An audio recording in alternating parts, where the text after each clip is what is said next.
Vous allez écouter 2 fois un document. Vous écoutez une émission à la radio. Lisez les questions. Écoutez le document, puis répondez.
Au musée d'archéologie du Haut-Adige, les visiteurs en apprennent beaucoup sur la momie Ötzi et sa découverte par hasard dans un glacier il y a 27 ans. C'était un événement. Non seulement le corps de cet homme de l'âge du cuivre était presque parfaitement conservé, y compris sa peau couverte de mystérieux tatouages, mais avec lui tout son équipement. Dans la glace, tout a bien résisté au passage de 5300 ans. Si bien que les visiteurs du musée peuvent aujourd'hui observer de près ses vêtements en cuir, son arc, son sac à dos, ses chaussures, chaque élément frappe par sa ressemblance avec nos objets modernes. L'exposition présente également les recherches archéologiques et biologiques dont fait l'objet notre ancêtre. Enfin, la momie elle-même est visible à la fin de la visite, pour ceux qui le souhaitent. Le corps nu est allongé dans une chambre froide, les curieux le contemplent à travers une petite fenêtre. 2 visiteurs allemands, Kurt et Birgit Stanger, viennent de le faire. J'éprouve un sentiment de recueillement. On est devant lui et on sait le temps qu'a passé cette momie dans la glace pour être finalement retrouvée par hasard. Et là, on l'a pour de vrai devant soi. C'est un sentiment sublime. C'est quand même un sentiment bizarre parce que c'est aussi un cadavre, tout simplement. Il ne faut pas l'oublier. Il est certes cryogénisé, mais c'est un mort. Je ne sais pas, moi, si ça me plairait d'être allongé là et que tout le monde me regarde. L'Hibernatus des Alpes est la momie la plus examinée du monde, par les touristes, mais surtout par toutes sortes de scientifiques. Radiographie, scanner, biopsie, ils analysent tout ce qu'ils peuvent. Il y a quelques années, une équipe internationale a même pu déchiffrer son ADN. Voilà pourquoi nous en savons beaucoup sur cet homme. Andreas Putzer, archéologue. Il avait dans les 45 ans au moment de sa mort. Nous savons comment il est décédé. Il a été assassiné par un tir de flèche. Ça s'est passé à l'endroit où il a été trouvé, dans la commune de Senales, à environ 3200 mètres d'altitude. Mais ce que nous ne savons pas encore, c'est ce que cet homme venait faire là-haut. La découverte très médiatisée de la momie en 1991 a contribué à la vocation d'Andreas Putzer, qui s'est spécialisé depuis dans l'archéologie de haute montagne. Aujourd'hui, il la trouve toujours aussi fascinante. Mais cette fascination n'est pas réservée qu'aux spécialistes. Selon lui, c'est parce que ce corps a conservé une apparence humaine, ce qui n'est pas le cas par exemple des ossements qui nous sont aussi parvenus du néolithique.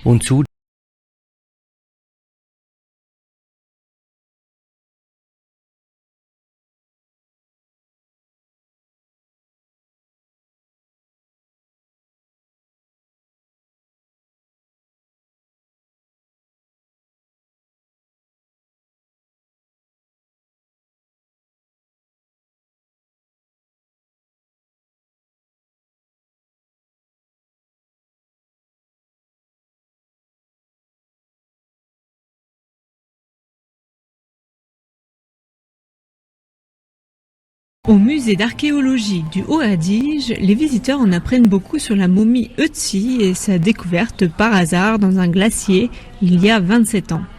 C'était un événement.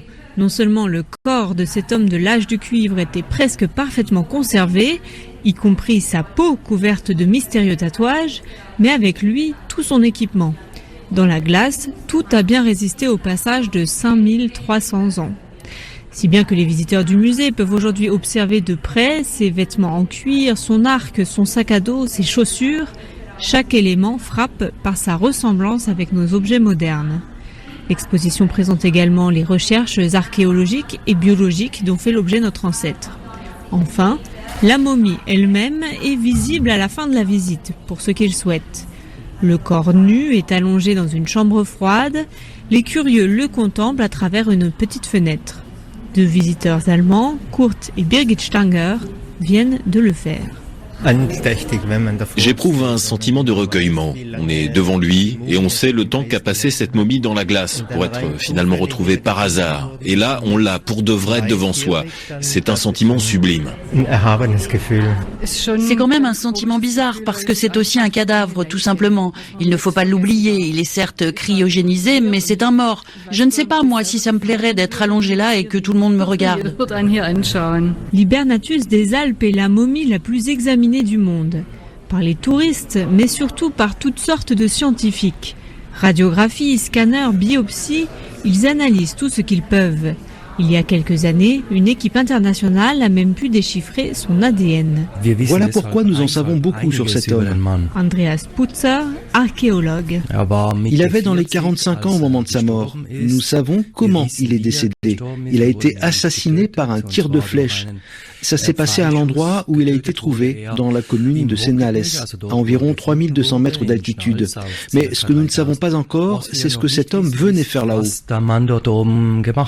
La découverte très médiatisée de la momie en 1991 a contribué à la vocation d'Andreas Putzer, qui s'est spécialisé depuis dans l'archéologie de haute montagne. Aujourd'hui, il la trouve toujours aussi fascinante. Mais cette fascination n'est pas réservée qu'aux spécialistes. Selon lui, c'est parce que ce corps a conservé une apparence humaine, ce qui n'est pas le cas, par exemple, des ossements qui nous sont aussi parvenus du néolithique.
Au musée d'archéologie du Haut-Adige, les visiteurs en apprennent beaucoup sur la momie Ötzi et sa découverte par hasard dans un glacier il y a 27 ans. C'était un événement. Non seulement le corps de cet homme de l'âge du cuivre était presque parfaitement conservé, y compris sa peau couverte de mystérieux tatouages, mais avec lui tout son équipement. Dans la glace, tout a bien résisté au passage de 5300 ans. Si bien que les visiteurs du musée peuvent aujourd'hui observer de près ses vêtements en cuir, son arc, son sac à dos, ses chaussures, chaque élément frappe par sa ressemblance avec nos objets modernes. L'exposition présente également les recherches archéologiques et biologiques dont fait l'objet notre ancêtre. Enfin, la momie elle-même est visible à la fin de la visite, pour ceux qui le souhaitent. Le corps nu est allongé dans une chambre froide. Les curieux le contemplent à travers une petite fenêtre. 2 visiteurs allemands, Kurt et Birgit Stanger, viennent de le faire. J'éprouve un sentiment de recueillement. On est devant lui et on sait le temps qu'a passé cette momie dans la glace pour être finalement retrouvée par hasard. Et là, on l'a pour de vrai devant soi. C'est un sentiment sublime. C'est quand même un sentiment bizarre parce que c'est aussi un cadavre, tout simplement. Il ne faut pas l'oublier. Il est certes cryogénisé, mais c'est un mort. Je ne sais pas, moi, si ça me plairait d'être allongé là et que tout le monde me regarde. L'Hibernatus des Alpes est la momie la plus examinée du monde, par les touristes, mais surtout par toutes sortes de scientifiques. Radiographie, scanner, biopsie, ils analysent tout ce qu'ils peuvent. Il y a quelques années, une équipe internationale a même pu déchiffrer son ADN. Voilà pourquoi nous en savons beaucoup sur cet homme. Andreas Putzer, archéologue. Il avait dans les 45 ans au moment de sa mort. Nous savons comment il est décédé. Il a été assassiné par un tir de flèche. Ça s'est passé à l'endroit où il a été trouvé, dans la commune de Senales, à environ 3200 mètres d'altitude. Mais ce que nous ne savons pas encore, c'est ce que cet homme venait faire là-haut. La découverte très médiatisée de la momie en 1991 a contribué à la vocation d'Andreas Putzer, qui s'est spécialisé depuis dans l'archéologie de haute montagne. Aujourd'hui, il la trouve toujours aussi fascinante.